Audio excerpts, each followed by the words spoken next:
Meu nome é Arthur Montenegro, e aos 62 anos, eu acreditava que o dinheiro podia comprar quase tudo, exceto as duas coisas que eu mais desejava: tempo e a verdade.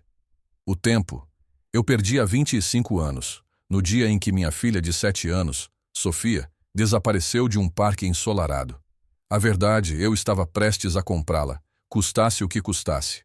E o preço, ao que parecia, era uma atriz talentosa e um jantar de noivado que entraria para a história da alta sociedade paulistana como um espetáculo de crueldade e revelação. A noite estava perfeita, orquestrada com a precisão que só uma fortuna como a minha poderia garantir. O salão de festas da minha mansão no Morumbi brilhava sob o peso de lustres de cristal. O ar cheirava a lírios brancos e ao tipo de comida que chefes estrelados preparam para impressionar bilionários. Minha noiva, Isabela Rossi, 30 anos mais nova e 100 vezes mais ambiciosa, flutuava pelo salão em um vestido de seda que custou mais do que o primeiro carro que eu já tive. Ela era a imagem da perfeição, um troféu reluzente para um homem velho e cansado. No centro de tudo, sentada ao meu lado, estava a peça central do meu plano. Uma jovem chamada Clara Mendes, que, para todos os efeitos, era Sofia Montenegro, minha filha perdida, milagrosamente encontrada após mais de 2 décadas. Clara era uma atriz que eu havia encontrado através do meu investigador particular, uma jovem com olhos que sabiam carregar o peso de uma tragédia inventada. Ela usava um vestido simples comprado em uma loja de departamento, um contraste gritante e intencional com a opulência ao seu redor. Isabela a odiou desde o primeiro momento. Um ódio frio e polido, disfarçado de preocupação. Durante toda a noite, ela a tratou com uma condescendência venenosa, cada palavra um golpe velado. Mas foi durante os brindes que a máscara finalmente caiu. Depois que vários sócios e amigos levantaram suas taças, Isabela se pôs de pé, o diamante em seu dedo brilhando como um farol de avareza. Seu sorriso era doce, mas seus olhos eram duros como o próprio diamante. "Eu gostaria de fazer um brinde", disse ela, sua voz ressoando com uma falsa sinceridade. "A novos começos, ao Arthur, o homem mais generoso que já conheci, e a sua recém-descoberta filha." A pausa foi deliberada, carregada de desprezo. É uma história e tanto, não é? Uma jovem que surge do nada, sem um tostão no bolso, e convenientemente encontra um pai milionário. Alguns chamariam de milagre, outros de oportunismo. O silêncio no salão era pesado. Os convidados se entreolharam, desconfortáveis. Clara, fiel ao seu papel, encolheu-se ligeiramente, seus olhos se enchendo de lágrimas bem ensaiadas. Isabela continuou saboreando o momento. "Mas Arthur tem um coração de ouro. Ele acolhe todos, não importa de que sarjeta tenham saído. Então, um brinde a Sofia. Que ela aproveite o luxo enquanto ele dura, porque todos nós sabemos que o sangue pode ser nobre, mas a criação, bem, a criação deixa marcas indeléveis."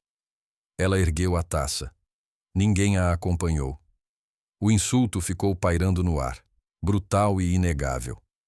Olhei para Isabela, e em seus olhos vi a confirmação de tudo o que eu temia. Não era sobre o dinheiro. Era sobre a pureza da linhagem, sobre o medo de ter que dividir o palco. E, mais importante, a herança. Calmamente, peguei meu microfone. "Obrigado, querida, por suas palavras, tão reveladoras."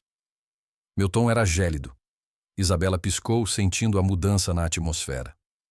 "Na verdade", continuei, "a presença de Sofia esta noite nos permitiu ver muitas coisas com clareza." Me levantei e me virei para Clara. "Clara, minha querida, você foi magnífica. Sua atuação foi digna de um Oscar. Pode relaxar agora." O queixo de Isabela caiu. Os convidados ofegaram. Clara, a atriz, sorriu pela primeira vez naquela noite, um sorriso pequeno e profissional, e deu um leve aceno de cabeça. A verdadeira face de Isabela, exposta sob as luzes brilhantes do seu próprio noivado, era mais feia do que eu jamais poderia ter imaginado. E a noite estava apenas começando. A história de Sofia não era uma invenção para testar uma noiva interesseira. Era a ferida aberta que definia a minha existência. Em 1999, Sofia era meu mundo. Cabelos cor de mel, um sorriso que podia dissipar a mais densa nuvem de preocupação e uma curiosidade infinita sobre tudo. Nós estávamos no Parque Ibirapuera. Eu me virei por um instante para comprar um sorvete, um único instante, e quando olhei de volta, ela havia sumido. Os anos que se seguiram foram um borrão de dor, culpa e busca incessante. Gastei milhões. Contratei os melhores investigadores do mundo. Ofereci recompensas que poderiam comprar ilhas particulares. Eu segui todas as pistas. Não importava quão tênues ou absurdas. Viajei para cidades esquecidas por Deus. Conversei com charlatães e médiuns, tudo na esperança de encontrar um traço dela. A polícia eventualmente arquivou o caso. Sequestro sem pedido de resgate, eles disseram. Provavelmente tráfico humano. As chances são mínimas, Sr. Montenegro. Minha primeira esposa, a mãe de Sofia, não suportou. A dor a consumiu e nosso casamento se desintegrou sob o peso da perda. Ela se mudou para a Europa. E nós nos tornamos estranhos unidos por uma tragédia compartilhada. Eu me joguei no trabalho. A Montenegro Global Holdings tornou-se um império, mas cada andar de escritórios, cada aquisição, cada bilhão adicionado ao meu patrimônio parecia oco. Era uma fortaleza construída em torno de um trono vazio. Conheci Isabela Rossi em um leilão de caridade. Ela era curadora de arte, deslumbrante, inteligente e com uma ambição que rivalizava com a minha. No começo, ela foi um bálsamo. Sua energia, seu foco no futuro, pareciam me puxar para fora do pântano de luto em que eu vivia. Eu estava sozinho há tanto tempo que confundi sua atenção com afeto, sua admiração pela minha riqueza com admiração por mim. Os sinais de alerta estavam lá, mas eu os ignorei. O jeito como seus olhos brilhavam mais quando falávamos de investimentos do que quando eu mencionava Sofia. A maneira como ela habilmente desviava a conversa sempre que meu passado se tornava melancólico demais. Ela me apresentou a um novo círculo de amigos, todos jovens, bonitos e obcecados por status. Minha vida se encheu de festas, viagens e jantares, mas a solidão persistia, uma corrente fria sob a superfície cintilante. A ideia do teste nasceu de um comentário casual dela. Estávamos planejando nosso noivado, e ela disse, rindo, ainda bem que não temos que nos preocupar com herdeiros complicados aparecendo do nada. Seria uma bagunça tão grande para os advogados. A frieza com que ela disse aquilo, como se a minha filha perdida fosse um mero inconveniente legal, me atingiu como um soco. Naquela noite, a imagem de Sofia, aos 7 anos, voltou com uma força avassaladora. Percebi que estava prestes a me casar com uma mulher que não apenas não compartilhava da minha dor, mas a via como um passivo. Eu devia a Sofia, a memória dela, garantir que a mulher que levaria meu nome fosse digna. No dia seguinte, liguei para Matias, meu chefe de segurança e investigador particular há mais de 20 anos. Ele foi o único que nunca me disse para desistir de procurar por Sofia. Matias, eu disse ao telefone, tenho um trabalho para você. Não é uma busca, é uma encenação. Expliquei meu plano. Ele ouviu em silêncio, como sempre. Quando terminei, ele disse apenas, entendido, senhor. Encontrarei a pessoa certa. E ele encontrou. Clara Mendes era uma atriz de teatro lutando para pagar o aluguel em São Paulo. Ela tinha a mesma idade que Sofia teria agora e, por uma estranha coincidência do destino, tinha uma vulnerabilidade em seu olhar que me lembrava da minha filha. Nos encontramos em um café discreto. Expliquei a ela o papel que eu precisava que ela desempenhasse. Minha filha perdida, encontrada vivendo em circunstâncias humildes, sem memória de sua vida anterior. Ofereci a ela uma quantia que mudaria sua vida. Por que está fazendo isso? Ela perguntou, seus olhos inteligentes me estudando. Porque preciso saber a verdade sobre a mulher com quem vou me casar, respondi honestamente. Preciso saber se ela é capaz de amar algo além do meu dinheiro. Clara pensou por um longo momento. Eu farei isso, disse ela finalmente. Mas com uma condição. Se ela for cruel comigo, se ela me humilhar, você não pode me defender. Você tem que deixar acontecer. Você precisa ver a verdadeira face dela, sem a sua proteção. Suas palavras foram proféticas. Concordei, sem perceber o quão brutal seria seguir essa condição. O palco estava montado. os atores em posição. E eu, o diretor de uma peça trágica, esperando a cortina subir para a cena final e mais dolorosa. O planejamento da retribuição, como Matias chamava, foi meticuloso. Não era sobre vingança, eu dizia a mim mesmo. Era sobre revelação. Cada passo foi projetado para dar a Isabela a oportunidade de mostrar seu verdadeiro caráter. Primeiro foi a introdução. Eu a levei para um almoço em nosso restaurante favorito e, no meio da refeição, anunciei, com a voz embargada de uma emoção que não era totalmente falsa, que havíamos encontrado Sofia. Contei uma história elaborada que Matias havia criado, uma denúncia anônima, testes de DNA, uma jovem vivendo com uma família adotiva pobre no interior de Minas Gerais, sem memória de sua infância. A performance de Isabela foi impecável. Ela ofegou, levou as mãos à boca, seus olhos se encheram de lágrimas de crocodilo. Arthur, isso é um milagre. Eu estou tão feliz por você. Ela exclamou abraçando-me. Mas por cima do meu ombro, vi seu olhar se encontrar com o meu no espelho do restaurante. E por uma fração de segundo, vi o pânico puro. A primeira vez que ela conheceu Clara foi na minha casa. Clara estava vestida com roupas simples, seu cabelo sem penteado, sua postura ligeiramente curvada, a imagem perfeita de alguém desconfortável com a riqueza. Sofia, querida, seja bem-vinda, disse Isabela, abraçando-a com a mesma falsidade.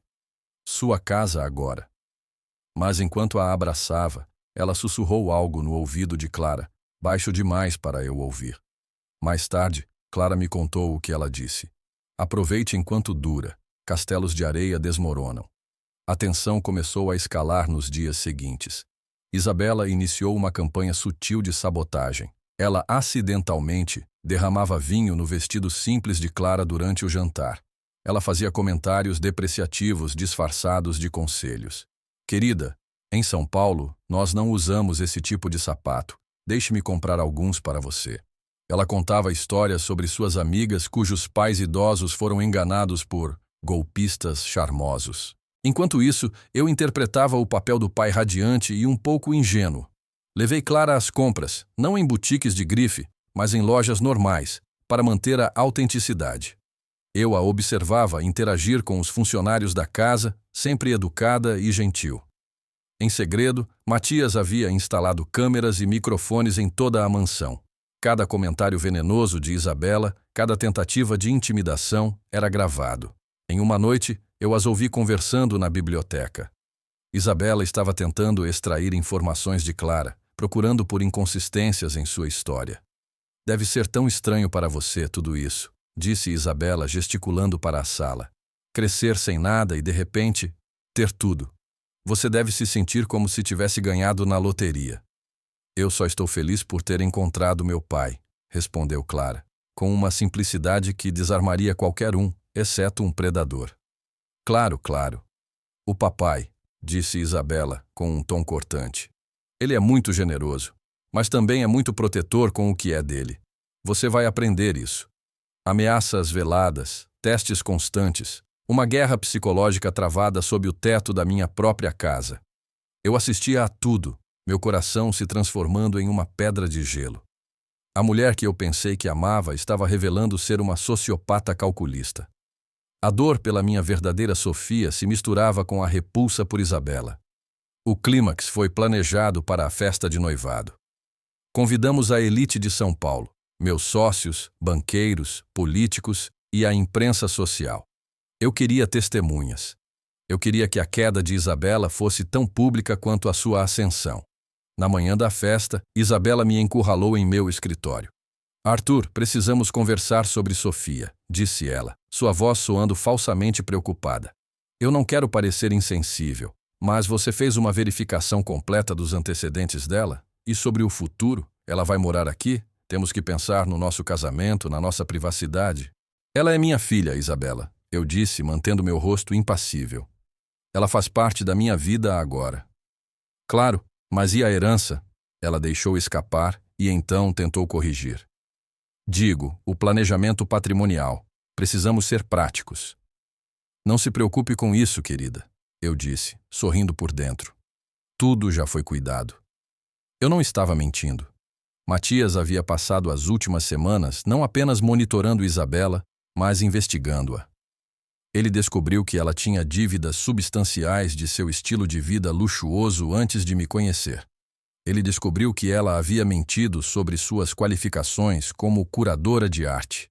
E o mais condenatório de tudo, ele encontrou e-mails trocados com seu ex-namorado, nos quais ela detalhava seu plano de se casar comigo, garantir o controle de parte dos meus ativos e, eventualmente, me declarar incompetente devido à minha fixação doentia com minha filha perdida. Eu tinha tudo: as gravações, os relatórios financeiros, os e-mails. A festa de noivado não era um teste, era um tribunal. E eu era o juiz, o júri e o carrasco. O momento após o brinde cruel de Isabela foi elétrico. O silêncio no salão era tão absoluto que se podia ouvir o zumbido suave do ar-condicionado. Todos os olhos estavam em mim, esperando minha reação. Isabela, percebendo que talvez tivesse ido longe demais, tentou recuar com um sorriso trêmulo. É só uma brincadeira, pessoal. Humor ácido.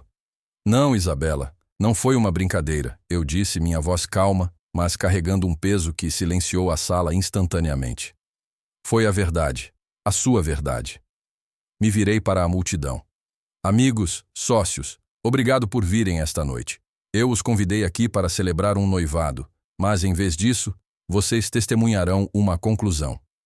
Gesticulei para as grandes telas que haviam sido montadas para exibir uma montagem de fotos do casal feliz. Matias, por favor.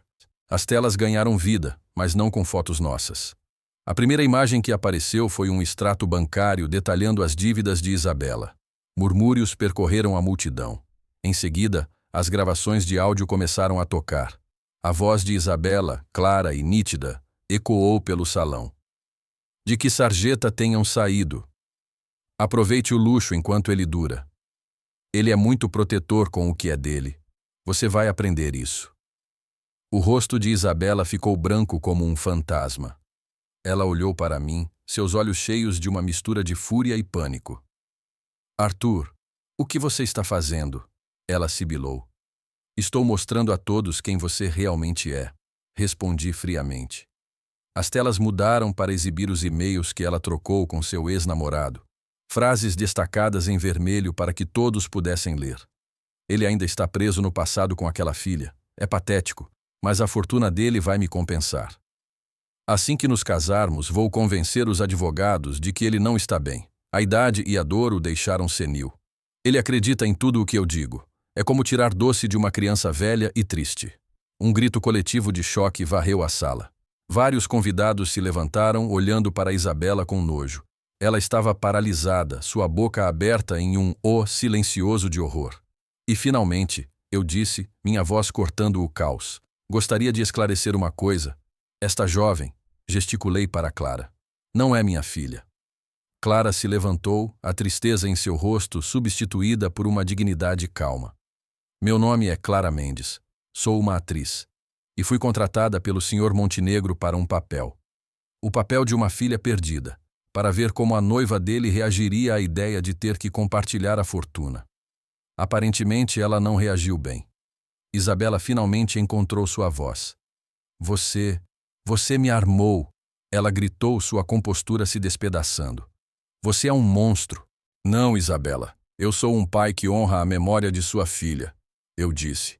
E pela primeira vez, minha voz tremeu de emoção genuína. Minha Sofia era gentil, era pura.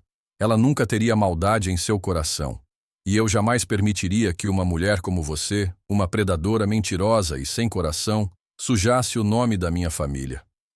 Tirei a caixa de veludo do bolso, a que continha o anel de noivado. Abri-a e a estendi para ela. Nosso noivado está terminado. Seu convite para esta casa e para a minha vida está revogado. Aconselho você a sair discretamente. A imprensa chegará em breve. E eu dei a eles uma história muito mais interessante do que um simples anúncio de noivado. Seguranças discretamente posicionados moveram-se em direção a ela. Isabela olhou ao redor, para os rostos que a julgavam, para as câmeras dos celulares que agora estavam todos apontados para ela. Derrotada, ela arrancou o anel do dedo, jogou-o no chão e saiu correndo do salão, uma figura de seda e desgraça. Quando a porta se fechou atrás dela, Um silêncio caiu novamente, antes de ser quebrado por um aplauso hesitante, que logo se tornou uma ovação. Eu não sorri. Apenas senti o peso de 25 anos se aliviar um pouco dos meus ombros. Olhei para Clara, que tinha lágrimas de verdade em seus olhos agora. Obrigado, eu disse a ela, minha voz rouca. Você fez mais pela minha filha esta noite do que imagina. Ela simplesmente assentiu. Era o mínimo que eu podia fazer, Sr. Montenegro. A justiça havia sido feita. Não era a justiça que traria Sofia de volta, mas era a justiça que impedia que sua memória fosse manchada. Nos dias que se seguiram, a queda de Isabela Rossi foi meteórica e brutal. A história vazou para a imprensa, exatamente como eu planejei. As colunas sociais, que antes a celebravam, agora a dissecavam com um prazer sádico. A noiva golpista, o conto de fadas que virou pesadelo, o bilionário que desmascarou a Cinderela do mal. Sua reputação foi destruída. As galerias de arte com as quais ela trabalhava romperam os laços.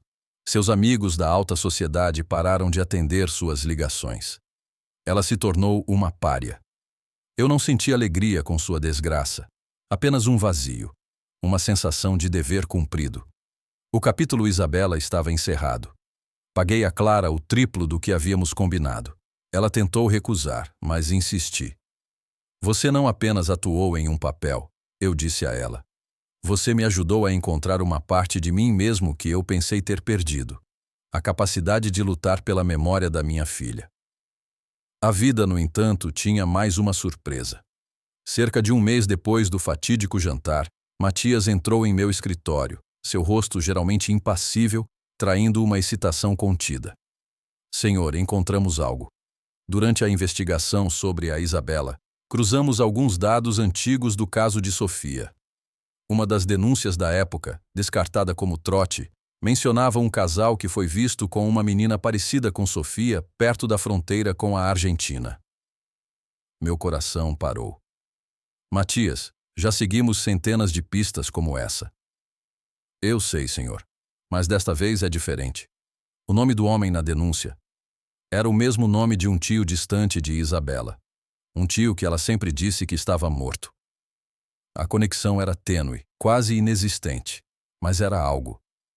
Pela primeira vez em anos, a chama da esperança que eu pensei estar extinta tremeluziu.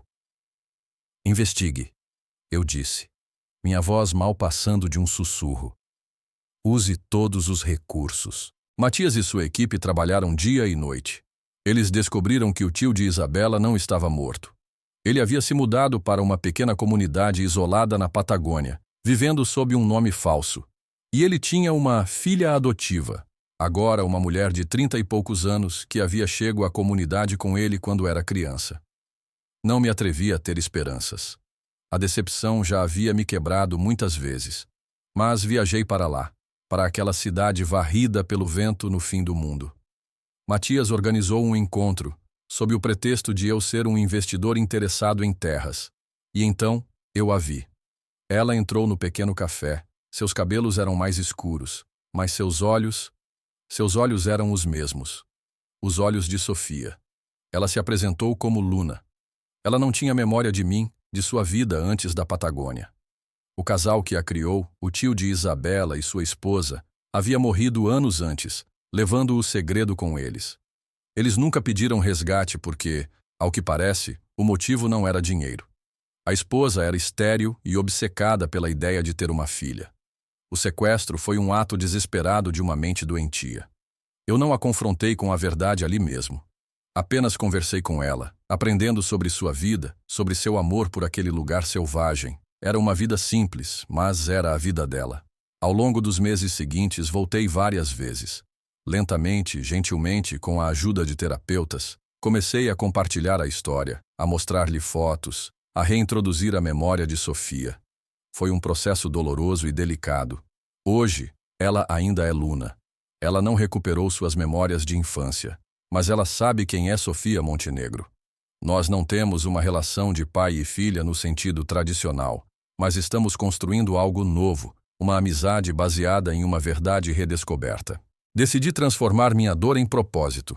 Vendi minha participação majoritária na Montenegro Global Holdings e usei os bilhões para criar a Fundação Sofia, dedicada a encontrar crianças desaparecidas e a combater o tráfico humano. Clara Mendes, a atriz que me ajudou a encontrar a verdade, agora é a diretora de projetos da Fundação. Sua compaixão e inteligência são os verdadeiros motores por trás do nosso trabalho. Eu não moro mais na mansão no Morumbi. Comprei uma casa menor, mais perto do campo, onde Luna ou Sofia vêm me visitar. Sentamos na varanda, olhamos para as montanhas e falamos não sobre o que perdemos, mas sobre o que encontramos.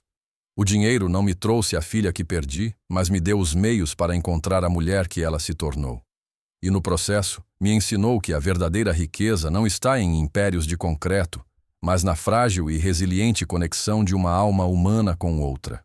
A vingança contra a Isabela não me trouxe paz, mas a verdade que ela revelou. Essa sim, abriu a porta para a minha redenção. O que vocês acham da jornada do Arthur? Ele estava certo em usar um método tão elaborado para testar sua noiva? Ou a verdade poderia ter sido descoberta de outra forma? E qual a sua opinião sobre a delicada situação de reencontrar uma filha que não tem memória de você? Escreva aqui nos comentários o que você faria. Se você gostou desta história de reviravoltas, traição e finalmente redenção, por favor, clique em curtir e se inscreva no nosso canal. Assim você não perde nenhuma história emocionante que postamos diariamente. E não se esqueça de deixar sua classificação de 1 a 10 nos comentários para nos mostrar o quanto você gostou. Sua opinião é fundamental para trazermos mais conteúdos que toquem o seu coração. Assista também ao vídeo que está aparecendo agora na sua tela para mais uma narrativa envolvente. Até breve. M.